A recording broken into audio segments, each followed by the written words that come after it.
As the first light of dawn bled across the endless dunes of Eshe, the village lay in shadow, half consumed by sand and silence.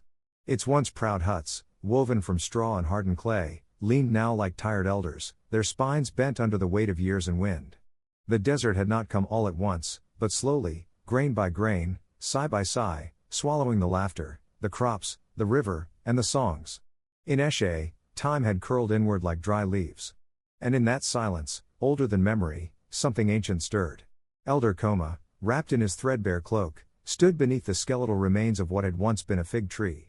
He watched the girl not with curiosity, but with a quiet dread. Her mother had stood like that once, years ago, still, listening, touched by something that no one dared name.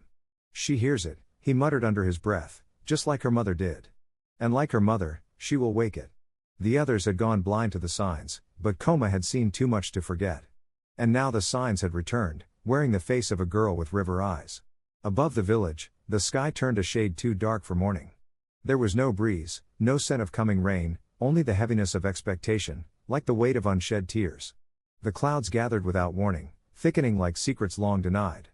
The goats stopped bleating. The flies no longer buzzed. Even the sun dimmed, retreating behind a veil of gray. The desert paused. And in that unnatural quiet, the earth felt like it was holding its breath. That night, Lina slipped into a dream that felt like falling through time. She stood beneath a massive tree, its limbs alight with blue fire that did not burn. Its roots twisted through the sky like veins of lightning. Beneath its blaze stood a woman draped in red cloth, her face hidden behind a mask of ash. She did not speak. She simply pointed, one trembling finger toward a horizon of sand. And though no words were spoken, Lina understood, the past was not finished. It waited, restless, beneath the skin of the world. Lina woke with a sharp gasp, the darkness around her thick and unmoving. Her mat was soaked with sweat, though the night was cool. And in her hands, grains of sand. Not the pale beige dust of Eshe, but deep crimson, rich and heavy. It smelled of iron. Of blood. She blinked at it, heart pounding, unsure if she was still dreaming. But the sand was real. It clung to her skin like memory. Driven by something she couldn't name, Lina knelt and pulled back her sleeping mat. The floor beneath was dry, cracked. But there, tucked into a hollow she didn't remember carving, was a bundle wrapped in faded cloth. Her hands trembled as she untied the knot. Inside lay a mask, wooden, weathered, painted with faded spirals of red. It smelled of old wood smoke and something older, like stormwater trapped in stone. She had never seen it before. But her hands knew how to hold it. The moment she placed the mask to her face, time unraveled like thread. The hut dissolved. The earth vanished. She stood in a forest of glowing trees, each one flickering with silent fire. The air was thick with ash, but she could breathe it. At her feet lay rounded stones, each carved with names in a language that pulsed like heartbeat. She was not afraid. The place was not unfamiliar. It was not a dream, it was a return. From behind the burning trees emerged a figure, tall, elegant, her face obscured by wind-blown ash. Her eyes, though, were clear, gray as storm clouds, sharp as memory. "You are the echo," she said, though her lips never moved. "You are the return." The wind stirred around them. The fire trees rustled. "We have waited long enough." Lina ripped the mask from her face with a breathless gasp, as if she'd just surfaced from deep underwater. Her chest heaved. Her hut was still, cloaked in darkness, but it wasn't the quiet of peace. It was the quiet of something holding its breath. Outside, the village was wrapped in a suffocating silence. No insects droned. No night creatures stirred. The air felt thick, tense, like it was waiting for something to arrive. Lina sat frozen, her hands still trembling. She knew, in her bones, that the mask had awakened more than just memory. The next morning, as the sun rose heavy and red, the village gathered in the square, drawn not by sound, but by instinct. Before their eyes, the earth cracked open with a long, slow groan. Dust rose in lazy spirals. And from within that wound in the ground, an object emerged, ancient, blackened, beautiful. A drum.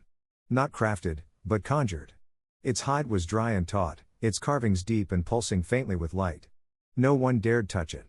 But Lina stepped forward, as if pulled by the very soul of the land.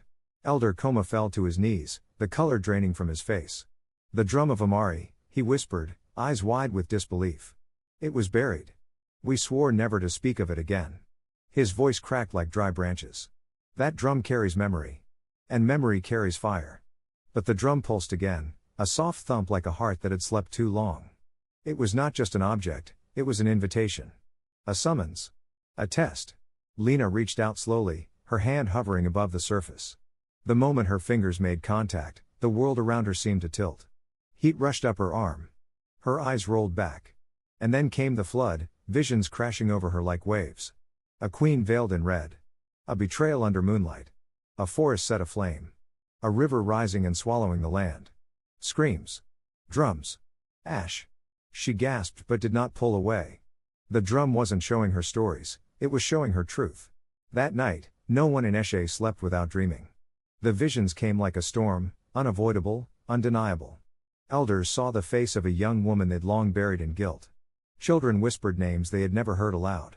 All across the village, people woke weeping, clutching their chests, or gasping as if from drowning. The past had spilled into the present. The ancestors were speaking again, through Lina. Compelled by the drum and the whispers in the wind, Lina left the village and followed her feet into the desert.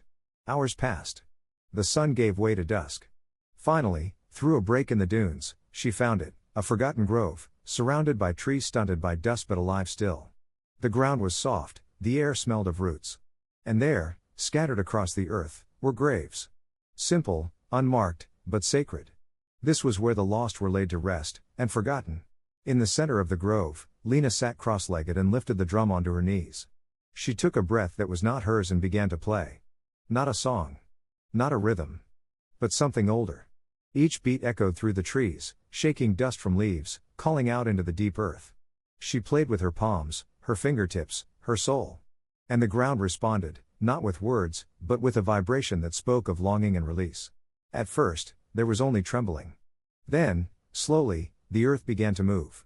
Fingers of bone reached up through the soil like vines seeking light. Skulls, still smiling, emerged with reverence. The dead did not rise in anger, but in recognition. They came not as specters, but as witnesses, drawn by the sound of their names remembered. Lina kept playing, her tears falling freely. This was not resurrection. It was remembrance. When the final beat rang out, the earth shuddered, and then, with a gurgling cry, the ground split once more. From the crack flowed water, clear, cold, insistent. It surged forward like a long-lost lifeline, rushing over rocks and roots, carving a path back to Eshe. The river had returned. Not because of prayer. But because someone remembered. Because someone listened. They came running. The old. The young. The broken. The hopeful. They fell to their knees in the mud, scooping the water into their mouths, onto their faces, into their hearts. Elder Koma sobbed openly, lifting his hands toward the sky. The girl is not cursed, he cried. She is the one we tried to bury. She is what we tried to forget. And for the first time in many lifetimes, the village wept not from fear, but from release. Back in her hut, Lina cleared the center of the floor and laid down a woven mat. On it, she placed the drum, the mask, and a clay jar filled with water from the spring. Around them, she arranged dried herbs and river stones, each marked with a name she whispered aloud. Names of women no one remembered. Names her bones seemed to know. She did not pray. She declared. You are not gone. You are not erased. You are not silence. Last of all, she lit a candle and whispered a name she had never spoken before. Maya. Her mother. Her first river. The air shifted. The flame danced sideways. And for a moment, Lina felt arms wrap around her from nowhere and everywhere. I see you, she whispered to the dark. And I am not alone. Days passed, and the land changed. What had once been dust now smelled of green. Shoots broke the surface. Vines stretched toward the sun. Flowers opened as if exhaling after years of suffocation. The ground no longer groaned, it sang. And the people of Eshe sang with it. Children who had never known water beyond a cup now splashed barefoot through the stream, their joy louder than the drums of memory. They screamed with delight. They raced each other. They cupped water in their hands and flung it into the air like magic. The village, once haunted by silence, now echoed with laughter. From the grove, Lina watched. She did not laugh. She did not speak. She simply stood, the drum by her side, the mask cradled in her arms. She watched the life return. And though no one saw her cry, the land did. One morning, at the base of a tree newly green with life, the children found something strange, roots twisted around a shape. A new mask, half-formed, carved not by hand but by time. The land was remembering again. And the stories were not finished. Under the shade of a wide tree, Lina sat with the children of Eshe. She did not read from a book, but from the wind, from the dirt, from memory. She told them of rivers that never died, of women who sang the sky into rain, of truths that could not be buried. And they listened. Wide-eyed. Unblinking. She gave them sticks and told them, "Write your name." One by one, they etched their marks into the soft soil. Some had never written anything before. But they wrote. Carefully. Joyfully. "No one can take this from you," Lina said. "This name is yours. It is your beginning." That night, Lina dreamed again. This time, the sky was on fire. A man stood in a circle of ash, playing the drum, but backward. Each beat undid something. Trees wilted. Streams turned to dust. Graves screamed. And he turned to her, his face hidden, his voice sharp as bone. "You are not the only one who remembers." Lina awoke with a jolt, her skin cold, her throat dry. The wind outside had stopped. But it was not peace she felt. It was warning. Something else had awakened. Something that didn't want to be remembered. Not all memory heals. Some of it hunts.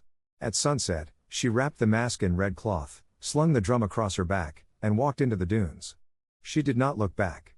The sun painted her path in gold and shadow. She was no longer a girl. She was no longer a ghost. She was a story. A keeper. A reckoning. And the land, now awake, listened to her every step.